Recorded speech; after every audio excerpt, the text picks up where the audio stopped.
తెలంగాణ ముఖ్యమంత్రి రేవంత్ రెడ్డి రోజురోజుకు దిగజారిపోతున్నారనిపిస్తోంది. పాలనలో విఫలమవుతోన్న కాంగ్రెస్ ప్రభుత్వానికి నాయకత్వం వహించే రేవంత్ రెడ్డి ఏమీ చేయలేక ప్రత్యర్థులను బూతులు తిడుతున్నారనిపిస్తోంది. రాజకీయ ప్రత్యర్థులపై సహేతుకమైన విమర్శలు చేయాల్సిన సీఎం ఆ పని మర్చిపోయి అడ్డు తొలగించుకునేందుకు వాళ్ళ చావును కోరుకుంటున్నారని అనిపిస్తోంది. హైదరాబాద్ శిల్పకళా వేదికలో రైతు భరోసా నిధుల విడుదల సందర్భంగా రేవంత్ ప్రసంగంలో ప్రతి మాట గర్హనీయంగా ఉంది. ఎన్నిసార్లైనా నీ డాష్ అని తిట్టారో మరోసారి వీడియో చూసి లెక్కలేసుకోవాల్సి వస్తోంది. సిగ్గు చావు ఈ మాటల చుట్టూనే రేవంత్ రెడ్డి ప్రసంగం సాగింది. మాటల గారడీతో రైతులను మభ్యపెట్టాలన్న కోరిక కూడా ఆయనలో కనిపించింది. పైగా కాంగ్రెస్ అధికారానికి వచ్చిన తర్వాత విడుదలైన రైతు భరోసా నిధులపై మంత్రులు చెబుతోన్న లెక్కలకు రేవంత్ ప్రకటించిన ఫిగర్స్ కు చాలా తేడా ఉండటంతో విమర్శల పాలు కావాల్సి వస్తోంది. ప్రతి మాట తిట్టే, ప్రతి విషయానికి తిట్ల దండకమే.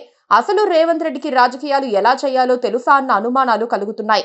ప్రభుత్వ తప్పిదాలను ఎత్తి చూపేందుకే విపక్షాలు ఉంటాయన్న సంగతి రేవంత్ రాజకీయ జీవితంలో అర్థం చేసుకుంటారా లేదా? ప్రభుత్వం పొరపాటు చేస్తే దానికి పరిపరి విధాలుగా విమర్శించి దిద్దుబాటుకు ఒత్తిడి తెచ్చి ప్రజలకు మేలు జరిగేలా చూడటం ప్రతిపక్ష లక్షణం.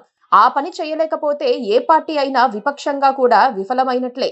తమ ప్రభుత్వ పరువును కాపాడుకునేందుకు విపక్షాల విమర్శలను తిప్పికొట్టడం కూడా ప్రభుత్వంలో ఉన్న నేతలకు అనివార్యం. లేని పక్షంలో ప్రభుత్వం పూర్తిగా వైఫల్యం చెందిందని జనానికి కళ్లకు కట్టినట్లు తెలిసిపోతుంది. ఇప్పుడు రేవంత్ రెడ్డి తీరు మాత్రం వేరుగా ఉంది. జనానికి మేలు చేసేందుకు కాకుండా వ్యక్తిగత కక్ష తీర్చుకునేందుకు, కేసీఆర్ కుటుంబంపై టన్నుల కొద్దీ బురద జల్లేందుకు తన శక్తియుక్తులను వాడుతున్నట్లుగా అనిపిస్తోంది. శిల్పకళా వేదిక మీటింగ్ లో రేవంత్ రెడ్డి పచ్చి అబద్ధాలు, గణాంక గారడీలు చేశారని ఆయన మాటలను బట్టే అర్థమవుతోంది. విపక్ష బీఆర్ఎస్ కూడా అదే సంగతిని ఆగమేఘాల మీద హైలైట్ చేసింది. రైతుల కోసం 1,56,000 కోట్లు ఖర్చు చేశామని డిప్యూటీ సీఎం బట్టి విక్రమార్క ప్రకటించిన 2 నిమిషాలకే రేవంత్ రెడ్డి దాన్ని 1,75,000 కోట్లకు పెంచేశారు.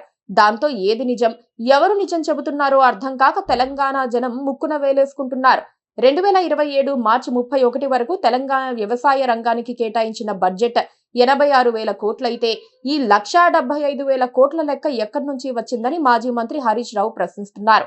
రైతు భరోసా నిధుల్లో 30,000 కోట్లు ఎగ్గొట్టారని బీఆర్ఎస్ వర్కింగ్ ప్రెసిడెంట్ కేటీఆర్ నిలదీస్తూ ఉంటే దానికి సమాధానం చెప్పలేక రేవంత్ రెడ్డి బూతులకు లేస్తున్నారు.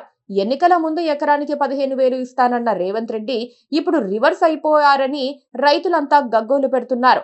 ఎల్నినో సమస్యతో వరి వెయ్యొద్దంటారే కానీ వ్యవసాయాధికారులను పంపి ఎక్కడ ఏ పంట వేయాలో చెప్పడం లేదని అన్నదాతలు వాపోతున్నారు. రేవంత్ రెడ్డి 2.5 ఏళ్ల పాలనపై చర్చకు బీఆర్ఎస్ ముందుకు రావాల్సిన అవసరం లేదని, తామే సీఎంతో చర్చకు దిగుతామని కొందరు రైతులు ఛాలెంజ్ చేస్తున్నారు.